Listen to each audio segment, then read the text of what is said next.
For more on this story, we can bring in Dr. Sasa, spokesperson of the National Unity Government. Thank you very much for joining us here on France 24. Now, you're trying to establish yourself as a government in exile. Have you been recognized by any country as of yet?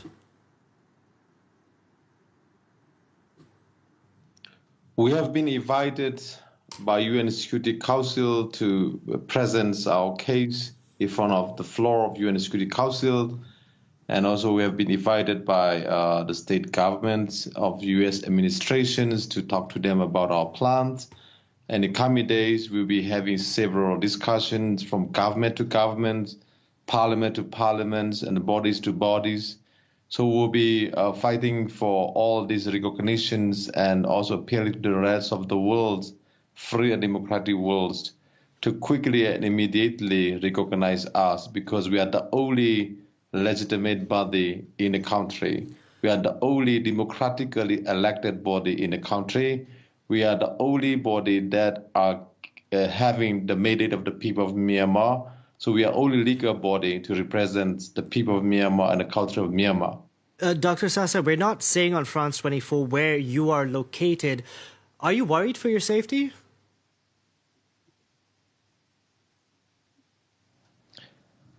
It's not only me, it's 54 million people of Myanmar right now are under siege. They have been terrorizing by these military generals, actions of military operation, and they have killed 740 people and arrested illegally more than 3,000 people. And they have charged me with high treason that carry death sentence.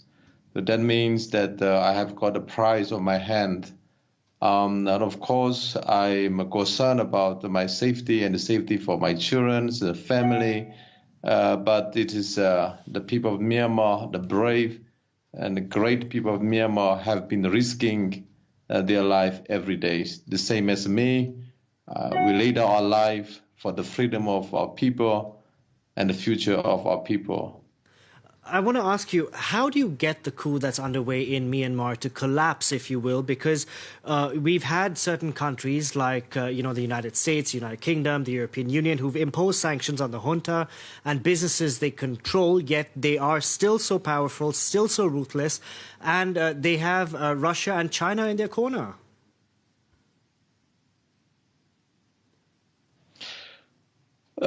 We appreciate a lot to American administrations and the British administrations, and we know that European unions are preparing some more sanctions, so we appreciate that. But again, it's not enough. We need tougher, stronger, and more coordinated, targeted sanction economically and also diplomatically. And at the same time, we are asking our Asian brothers and sisters to do more. Because without international strong actions, great civil war is unavoidable, which will lead us and end up in great genocide that we have never seen before. It's going to happen. And also the way to prevent that kind of civil war, which will end up in a great genocide, is to support and recognize this national unity government that we have formed. This was formed by the people of Myanmar for the people of Myanmar. So the earlier international community and the governments around the world, which are free and democratic, recognize us, is the earlier that we will stop this violence and this ongoing off-blow civil war. You know, we've had ASEAN member countries like Indonesia who've come out and said they're concerned about the heavy-handed tactics used by the military junta. But how do you get countries in the neighborhood, even including India, if you will, to sort of come out and really take a strong stand against the junta, given that in the region, countries have a policy of really not interfering in what's happening next door? It's bad for our neighbors, the chaos in Myanmar.